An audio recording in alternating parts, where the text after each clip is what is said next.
Hello everyone, and welcome back to my channel, where everything you're about to hear and see has been done in one take. I'm your host, the One Take Man. In last week's video, I revisited some stomping grounds I first went on over the last year of my channel, and this week I want to revisit some other old stomping grounds. More precisely, I want to expand upon my concept for an alternate DCEU.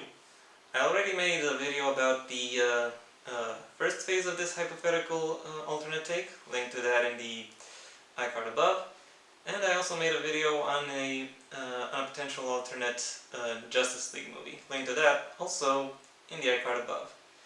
And now that we have the basis of these two movies, I want to explore what else could be done within this universe. This video won't be as expansive as those other two, but hopefully it'll be a bit more coherent. The first movie I want to discuss is the Constantine movie. Constantine in this alternate DCEU is kind of like Black Widow, as in a major character who hasn't really had their own movie out yet. So having DCEU's equivalent of Black Widow get their own movie out earlier in its timeline than the MCU would be a major show of force, so to speak. But what would Constantine actually do in his movie? Well, the previous movies have established him as being a skilled investigator and a cunning magic user, as well as a more unorthodox fly by the seat of his pants type of adventurer.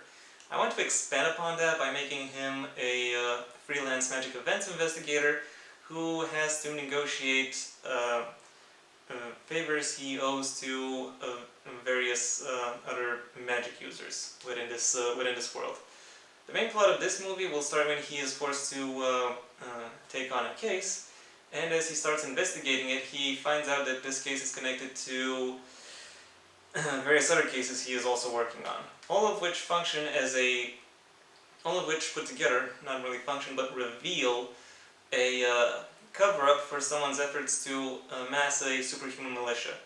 Who would that someone be? Well, I think the best choice for that is another reckless working-class Englishman with a with a more disdainful attitude towards other people's concerns, namely Manchester Black. Yes, I know Black isn't a magic user, but the parallels between them are otherwise too good not to use them. Aside from them both having similar backgrounds, they both have similar attitudes towards the law, even if they come to it from different directions. Basically, Constantine is a chaotic hedonist who does whatever he likes, but at least tries not to harm anyone. Black, by contrast, is a chaotic anarchist who sees all laws as violence and wants to get rid of them, regardless of who gets hurt in the process. Using that contrast would make for a more interesting narrative, I would say. The post-credit scene of this movie would see Aquaman and Wonder Woman following up on the events of the movie as they're told by the news, maybe even discussing what actually went on. And then they get back to their initial conversation, which was about having Themyscira potentially get diplomatically recognized, the same way Atlantis was diplomatically recognized in Phase 1. The second movie of Phase 2 will be another team-up movie, this time with Batman and The Flash. Why these two? Well, there are 3 reasons for that. 1. Batman is the world's greatest detective, and The Flash is a forensic scientist. Having these two work together makes a bit more sense than many other possible pairings you could think of within the league. 2. I want to dispel the idea that Batman is supposed to be a loner, given he has the largest supporting cast of literally any superhero. And 3. Batman still feels guilty for the events that transpired over the course of the Justice League movie, so this is part of him atoning for it. But why are they teaming up now, you may ask? Well, it's because their villains are also teaming up, namely the Trickster and Joker. Both of them have a similar motif, both of them have been played by Mark Hamill at some point, and both of them use weird gadgets in order to accomplish their goals. The plot of this movie would basically be the villains set up various chaotic death machines that the heroes try to contain, and then as they contain them, they find out that all these death machines are basically just diversions from the villains' real plans and objectives, which they then manage to prevent the villains from obtaining or achieving. It'll basically be the Dark Knight, but a bit larger in scale and a bit more chaotic. The post-credit scene will see Batman returning to either the Batcave or Wayne Manor, just as Alfred is watching the news or reading the news about a potential breakout from Arkham Asylum.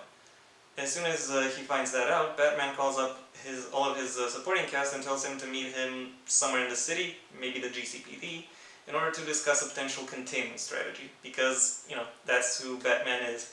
He is very willful, never backs down from anything, and is always ready to intervene whenever he thinks he can make a difference. The third movie will be the Superman movie. He has been established as an important figure in this world already from the first movie. So by now it's about time he gets he would get his own. This movie would start with a day in the life montage of Superman and how he deals with all the people from his life, and establishing what aspect of his mythos has been carried through into this alternate DCEU. He could be talking to his parents, assuming both are still alive. He'll be talking to the co-workers on the Daily Planet, find out what he's generally working on and what it's like to be employed there. And also we see him deal both privately and professionally with his fiancée, Lois Lane. We're keeping the relationship simple. They're just a couple, no secret identity shenanigans. She knows he's Superman, but stays quiet about it. She is his secret keeper, one of many. And I want this movie to focus a bit more on their relationship, both personally as well as professionally. How do I do that? Well, the main focus of the movie isn't the action. It's not just a movie where Superman goes out and punches someone, but though that will come into play. No, the main focus of the movie is an investigation that Clark Kent and Lois Lane are doing into a potential story. They're approaching it from different angles, but they are competing with each other, trying to see who can get to the scoop first. So, what kind of story would both of them be investigating? I'm thinking it could be a racketeering scheme that Lex Luthor is trying to get off the ground.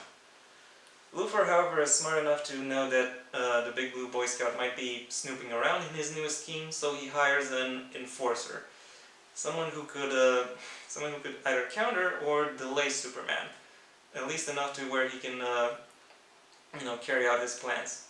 My suggestion for who his enforcer should be is Metallo, the cyborg with a kryptonite heart. Metallo's civilian identity is that of a reporter, so he could also show up in the main investigation plot as someone who could lay out false trails. But the main reason I want Metallo as the physical threat for this movie is that he presents a different physical threat. It's not just enough to punch him a few times. Superman has to employ a bit more skill and a bit more guile to counter him, because as he is powered by kryptonite, Superman is weakened by being around him. So he has to avoid or minimize any kryptonite exposure that a fight with Metallo would entail. Superman would eventually find a way to beat him, because of course he does. However, Lois still gets to the scoop first, and therefore, when the article on this story finally gets published, her name is the first on the in the byline. The movie would end with the two of them doing some kind of cute coupley thing together. Maybe they go out on a date night, for example. The post-credit scene will feature Lex Luthor and Tess Mercer walking down a corridor and discussing that while Kent and Lane have been able to expose his racketeering scheme, he had another thing going on in the background. And this other thing went off without a hitch. What is that other thing? Well, we're not really told, but we do get a hint of it when the two of them walk into a lab and they see Abin Sur and the Martian Manhunter stored in vats. Lex looks at them and smirks, and as he smirks, Abin Sur breaks out of his vat and busts out of the facility where he was held, at which point Lex's expression turns sour. The fourth movie would be the Suicide Squad movie, and I already have a video on how that could go. And the fifth and final movie of Phase 2 would be a Green Lantern movie. And again, I'm doing an opening montage. This time the opening montage will be about how Hal is trying to land a plane, land on some kind of experimental plane that is going through a critical malfunction. Even though his father, who is also his commanding officer, is ordering him to eject the plane. He says no, and then hangs up, kills power to his his communications. And some other people in the in the control center that is monitoring his flight are a bit confused, or maybe a bit amazed by what he is doing. Maybe someone even says something like he's got grit, and it is this display of grit that awakens Abin Sur and leads him to find Hal Jordan.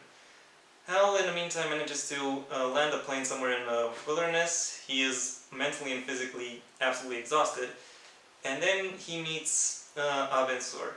And Abin tells him, who he is, who the Green Lanterns are, tells him how to use his power ring, and also informs him of why he is on Earth. So why is Abin Sur on Earth? Well, it's because he wants to prevent his son, Amon Sur, a Yellow Lantern, from conquering it on behalf of the Yellow Lantern Corps. The movie goes a bit through their training, and then kind of sort of parallels the relationship between the Surs and between Hal and his dad. And as the relationship between the Jordans gets mended, the relationship between the Surs gets increasingly sour. Abin will die over the course of this movie because, it's in keeping with the mythos, but he dies by his son's hand. Shortly before, or shortly after, Hal and his dad finally make amends. And after that, after Hal knows to some extent how to use his ring, and after he mended his relationship with his father, he now has all the motivation and all the grit, all the willpower needed in order to finally defeat Amon Sur. There can be two possible post-credit scenes for this Green Lantern movie.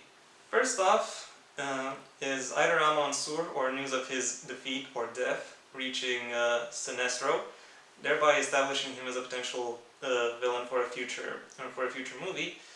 The second possibility, and the one I am more inclined to do, is to have Hal Jordan break into the same facility where Abin Sur was held, and allow the Martian Manhunter to escape, thereby setting both of them up as potential future participants in another Justice League movie. And yeah, that was my video. Thank you very much for your attention. I recently noticed that I have a bit more DC videos than I have Marvel videos. So next week I'm going to try to balance this out somewhat by doing a video on Marvel's Civil War. The first comic book event, not the MCU movie. I have a lot more to talk about if I were to talk about the comic event. If you enjoyed this video, however, then please leave a like.